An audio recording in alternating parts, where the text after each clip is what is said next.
wabarakatuh. Waalaikumsalam warahmatullahi wabarakatuh. Selamat pagi anak-anak. Pagi, Pak. Bagaimana kabar kalian hari ini? Baik, Pak. Baik. Baik. Udah sarapan belum tadi? Sudah, Pak. Sudah. Sama apa Mas Randy? Sambal teri, Pak. Sambal teri. Wah, enak sekali tuh sambal teri. Mas Salam? Pakai terong goreng. Oh, terong goreng. Wah, itu lebih cocok lagi kalau dimakannya pakai sambal sama lele goreng. Masuk. Masuk sekali. Nah, sebelum kita memulai pembelajaran, alangkah baiknya kita berdoa terlebih dahulu.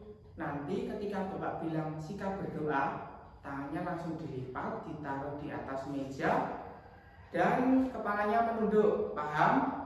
Paham, Pak. Nah, selanjutnya sikap berdoa. Berdoa mulai.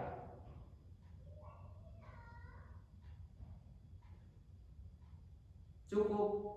Nah, selanjutnya Bapak akan mengecek kehadiran terlebih dahulu. Yang pertama, Mas Randy hadir? Hadir, Pak. Oke, baik. Dan Mas Salam? Hadir. Oke. Mas Tony hadir? Sunat, Pak. Sunat? Iya, Pak.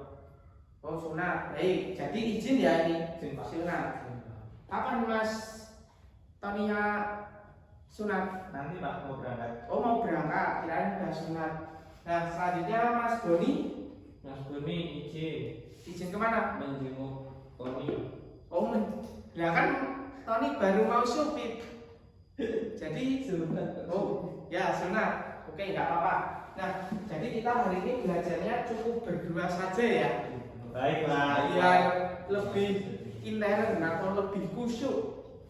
Nah, tujuan pembelajaran kita hari ini yang pertama yaitu melalui teks bacaan dikenal karena menari, kita mencari atau menentukan informasi yang terkandung di dalamnya. Yang kedua, dari bacaan cerita dikenal karena menari, kita bisa menentukan ide pokok dan ide pendukungnya. Dan tujuan yang terakhir yaitu melalui menentukan ide pokok dan ide pendukung tadi, kita dapat menuliskannya. Nah, sebelum kita memulai pembelajaran, alangkah lebih baiknya lagi biar kita lebih semangat, kita bernyanyi terlebih dahulu. Nah, ada yang mau request lagunya? Saya, Pak. Apa masalah? Bernyanyi. Itu lagu dewasa masalah. Baik, Mas Pak. Randy ada? Anggur itu, Pak. Wah, itu lagu dangdut, itu lagu orang-orang dewasa. Kita nyanyi lagu-lagu seputar anak-anak aja. Kita nyanyi lagu naik kereta api. Siap. Mau pakai musik enggak? Mau. Nah, oke. Nanti kalian bisa ikut bergoyang atau bertepuk tangan. Siap. Bapak mulai ya. Siap. So, boleh berdiri, boleh duduk, boleh kayang juga. Kereta api tut tut tut, siapa hendak turun ke Bandung, Surabaya? Bolehlah naik dengan percuma. Ayo kawanku lekas naik, keretaku tak berhenti lama.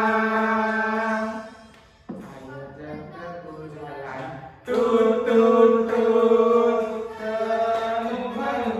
menurut keretaku sudah benar, karena bebannya terlalu berat. Kamilah ada stasiun, penumpang semua turun. Stasiun, hore. Apakah sudah semangat kalian? Sudah. Baik. Sudah semangat ya? Udah. Nah, siapa di sini yang sudah pernah ke Bandung? Ke Surabaya? Saya, Pak. Kemana Mas Lam? Ke Surabaya. Surabaya. Baik. Nah, selanjutnya Bapak akan membagikan lembar atau buku teks, buku bacaan. Nah, ini buat Mas Randy, Terima kasih, Pak. ini buat Mas Alam. Terima kasih, Pak. Nah, silakan dibuka halaman 1. Nah, di situ ada bacaan dikenal karena menari. Nah, silakan setiap siswa membacakan satu paragraf ya. Baik, Pak. Dimulai dari Mas Alam dulu. Indonesia memiliki banyak sekali budaya, khususnya tarian. Tarian itu menjadi ciri khas suatu daerah. Berikut ini dihimpun 5 desa yang terkenal dengan ciri khas tarian dan para penarinya. Nah, sekarang giliran Mas Randy dari desa pertama. Silakan dibaca. Satu kalimat. Ya, satu paragraf. Silakan dari desa pertama. Ya, ini desa pertama. Desa pertama adalah Desa Oleksari di Banyuwangi, Jawa Timur, yang terkenal dengan tari sebelang. Tarian yang dilakukan setiap tahun ini diyakini untuk menghindarkan desa dari bahaya. Penarinya biasanya wanita dewasa yang wajahnya ditutupi daun kelapa. Penari memperagakan kegiatan membajak sawah sambil menggendong boneka mengikuti irama musik. Nah, sekarang giliran Mas Alam lagi. Desa kedua. Desa kedua adalah Desa Cempaka di Bali dengan tari baris. Tari ini dibawakan oleh laki-laki dewasa. Gerakannya menirukan pemuda gagah berani yang menerjang medan perang. Tari baris dibedakan menjadi 2 berdasarkan jumlah penarinya. Tarian yang dibawakan seorang penari disebut tari jojor. Sementara tarian yang dilakukan berkelompok disebut tari dadap. Nah, silakan bergantian lagi sampai selesai, nanti gantian. Selanjutnya adalah Desa Balikin di Kalimantan Selatan dengan tari Baksa Kembang. Tarian ini dibawakan oleh penari perempuan yang jumlahnya ganjil, misalnya 1, 3, atau 5 penari. Gerakannya meliuk-liuk menggambarkan seorang putri yang sedang bermain di taman bunga. Tari Baksa Kembang sering dipentaskan di acara besar. Untuk desa keempat adalah Desa Situraja di Jawa Barat yang terkenal dengan tari unggul. Para penarinya adalah perempuan berkebaya, berselendang, dan memakai kacamata hitam. Gerakannya gemulai, menggoyangkan badan, dan sedikit menirukan gerakan pencaksilat. Tari ini mengandung pesan bahwa perempuan juga bisa menjaga diri dengan ilmu bela diri. Desa terakhir adalah Desa Bijeng di Aceh dengan tari Seudadi. Fungsi tarian ini bukan hanya sebagai pertunjukan hiburan untuk rakyat, melainkan juga sebagai sarana dakwah untuk mengembangkan ajaran agama Islam. Tari Seudadi dibawakan oleh 8 pemuda. Gerakan yang dibawakan menggambarkan seorang syekh bersama para pembantunya. Nah, oke. Nah, sekarang giliran Bapak ulangi lagi ya. Bapak bacakan, kalian menyimak saja. Dikenal karena menari. Indonesia memiliki banyak sekali budaya, khususnya tari. Tari-tarian itu menjadi ciri khusus suatu daerah. Berikut ini dihimpun 5 desa yang terkenal dengan ciri khas tarian dan para penarinya. Desa pertama adalah ada desa Olesari di Banyuwangi, Jawa Timur yang terkenal dengan tari Seblang. Tarian ini yang dilakukan setiap tahun ini diyakini untuk menghindarkan desa dari bahaya. Penarinya biasanya memperagakan kegiatan membajak sawah sambil menggendong boneka mengikuti irama musik. Desa kedua adalah desa Cempaka di Bali dengan tari baris. Tari ini dibawakan oleh laki-laki dewasa. Gerakannya menirukan pemuda gagah berani yang menerjang medan perang. Tari baris dibedakan menjadi dua berdasarkan jumlah penarinya.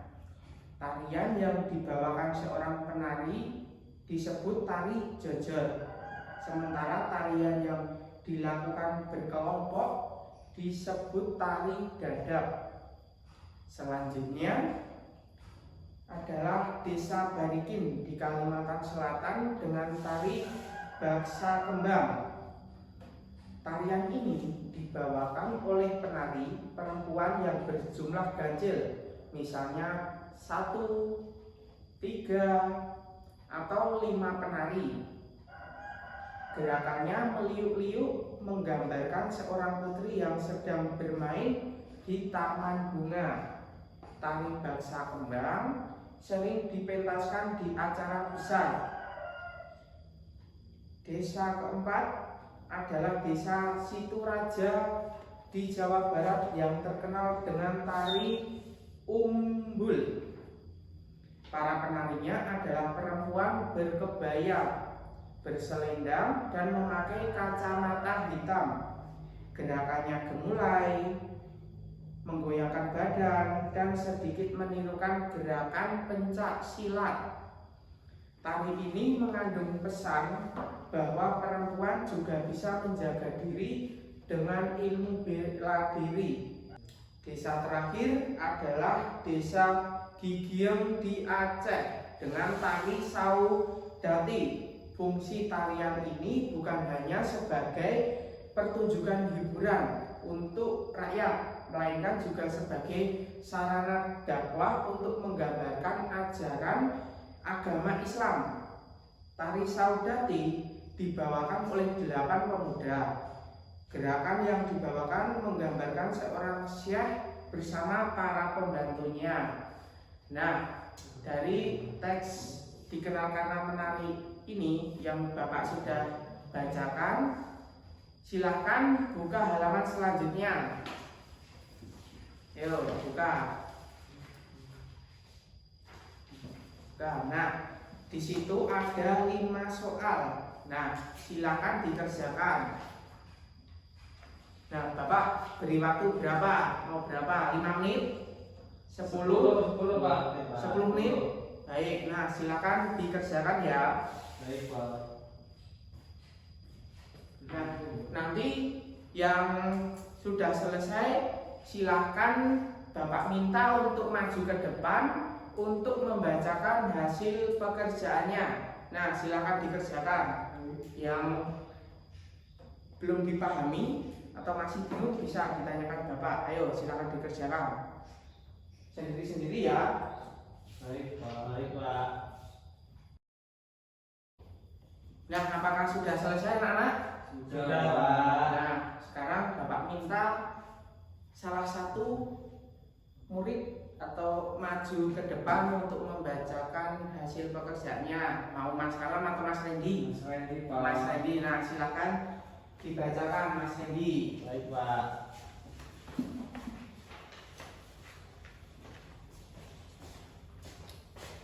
Dari nomor 1 dulu Mas Randy, dibaca sekalian soalnya. 1. Sebutkan nama-nama desa yang diceritakan pada cerita di atas dan beserta tariannya. Yang pertama Desa Olesari dari Banyuwangi, tariannya tari Seblang. Yang kedua Desa Cempaka dari Bali, tarian tari baris. Selanjutnya Desa Barikin, Kalimantan Selatan. Tariannya tari Baksa Kembang. Yang keempat Desa Situraja di Jawa Barat. Tariannya tari Umbul. Dan terakhir Desa Digieng dari Aceh, tari Seudati. Selanjutnya Mas Ri, nomor 2. Nomor 2, berapa jumlah penari pada tari Seudati? Ada 8 penari. 8. Yang nomor 3. Nomor 3, apakah nama tari yang ditarikan oleh laki-laki dewasa dan sebutkan asal tari tersebut? Jawabannya tari baris dari Desa Cempaka Bali. Nah, yang nomor 4 Mas Randy. Nomor 4, jelaskan gerakan pada tari baris. Gerakannya menirukan pemuda gagah berani yang menerjang medan perang. Nah, yang terakhir. Yang terakhir, sebutkan jumlah penari pada tari Baksa Kembang. Jawabannya jumlah penarinya ganjil, bisa 1, 3, atau 5 penari. Nah, baik, silakan duduk Mas Randy. Nah, kita beri tepuk tangan dulu untuk Mas Randy yang sudah berani membacakan hasil pekerjaannya. Nah, hasil pekerjaannya Mas Randy tadi benar semua ya. Baik, Pak. Nah, sekarang kita buka halaman selanjutnya. Itu tentang materi ide pokok dan ide pendukung. Nah, Bapak jelaskan ya. Ide pokok dan ide pendukung. Di kelas 3 kemarin kan kita sudah disinggung ya tentang ide pokok. Mari kita ulas kembali. Nah, ide pokok itu adalah hal utama yang ingin disampaikan. Karena itu, ide pokok juga disebut gagasan utama atau pikiran utama. Nah, ide pokok ini ada 2 macam. Ada ide pokok paragraf dan juga ada ide pokok tulisan. Ide pokok suatu paragraf biasanya dapat kita baca di dalam salah satu kalimat di paragraf tersebut. Sementara ide pokok suatu teks utuh biasanya tidak tertulis begitu saja. Karena itu, untuk memahami ide pokok teks utuh, kita harus membacanya terlebih dahulu. Kita membacanya semua paragraf dengan melihat hubungan ide pokok satu paragraf dengan paragraf lain. Nah, kita bisa mengetahui ide pokok tulisan tersebut dari menggabungkan ide pokok dari satu ide pokok paragraf ke satu ide pokok paragraf lainnya. Nah, cara mencari ide pokok paragraf itu kita bisa melihat dari awal kalimat atau di akhir kalimat. Nah, selanjutnya ide pendukung atau gagasan pendukung adalah informasi tambahan yang menjelaskan ide pokok. Karena itu, ide pendukung sering pula disebut sebagai ide penjelas. Nah, Bapak mau tanya, di dalam suatu paragraf itu wajib enggak adanya ide pokok? Wajib. Wajib. Nah, benar sekali. Nah, dari satu paragraf itu harus ada satu ide pokok paragraf. Nah, tujuan dari adanya ide pokok paragraf ini nantinya kita bisa lebih mudah memahami isi dari paragraf tersebut, agar kita tidak kebingungan memahami isi dari paragraf tersebut. Nah, kita coba menentukan ide pokok dan ide pendukung pada cerita Dikenal Karena Menari yang tadi kalian baca. Silakan dibuka kembali di halaman depan. Sudah? Sudah, Pak. Nah, pada paragraf pertama, ide pokoknya ada di mana? Ada yang tahu? Di akhir. Nah, benar, di akhir. Yang berbunyi, berikut ini dihimpun 5 desa yang terkenal dengan ciri khas tarian dan para penarinya.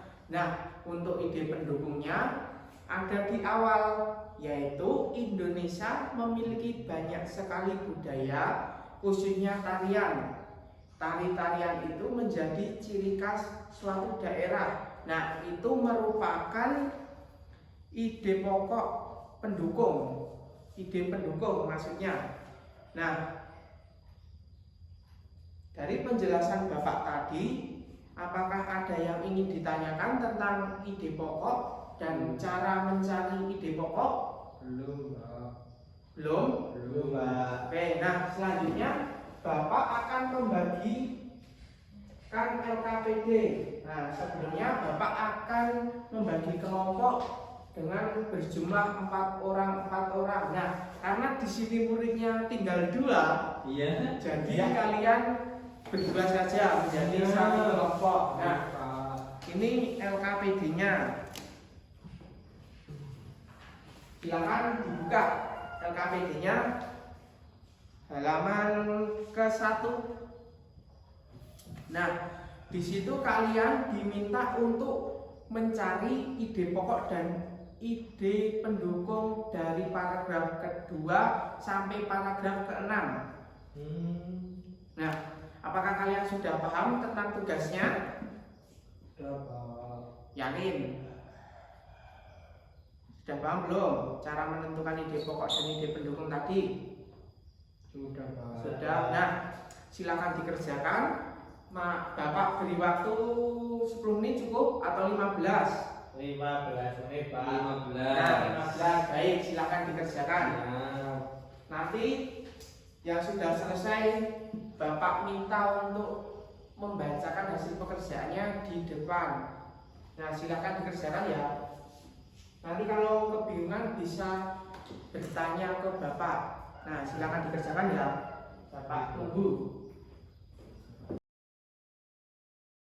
Nah, apakah sudah selesai anak-anak? Sudah, Pak. Sudah. Nah, silakan salah satu maju ke depan membacakan hasil pekerjaannya. Mau Mas Salam atau Mas Randy lagi? Mas Randy lagi, Mas Pak. Randy lagi nggak apa-apa. Sini Mas Randy. Baik, Pak. Silakan dibacakan hasil pekerjaannya.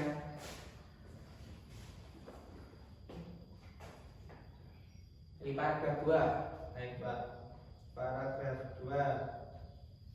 Ide pokoknya desa pertama adalah desa Olehsari di Banyuwangi, Jawa Timur yang terkenal dengan tari seblang.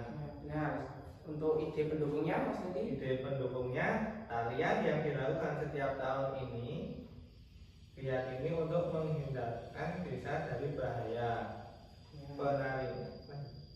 Penarinya biasanya wanita dewasa yang wajahnya ditutupi daun kelapa. Penari memperagakan kegiatan membajak sawah sambil menggendong boneka mengikuti irama musik. Nah, selanjutnya Mas Randy.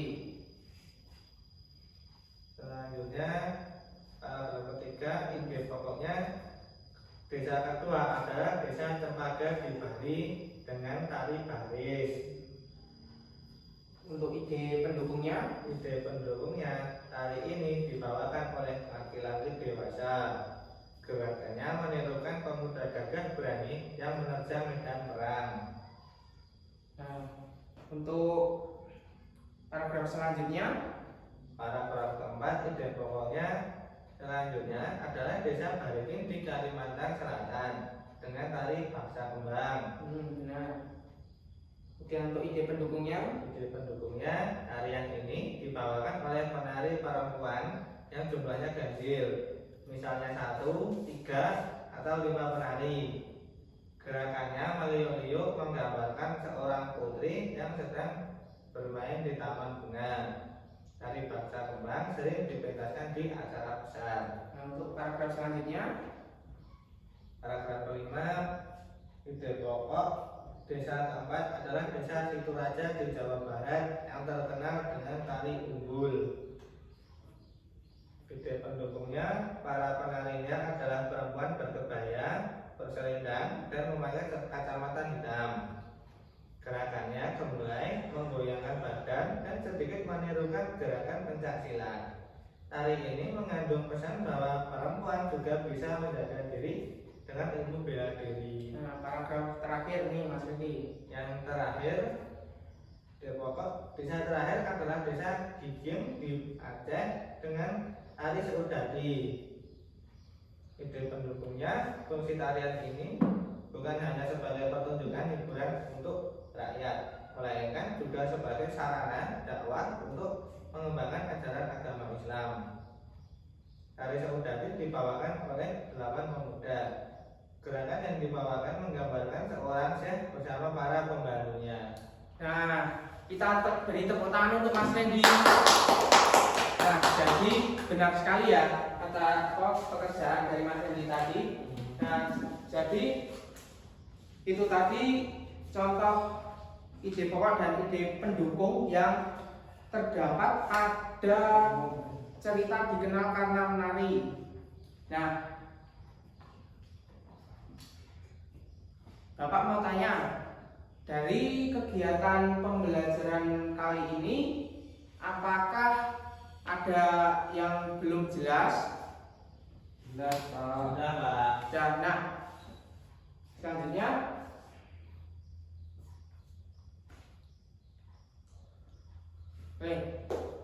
selanjutnya kita akan menyimpulkan kegiatan pembelajaran pada pagi hari ini. Nah, ada yang tahu hari ini kita sudah belajar apa aja tadi?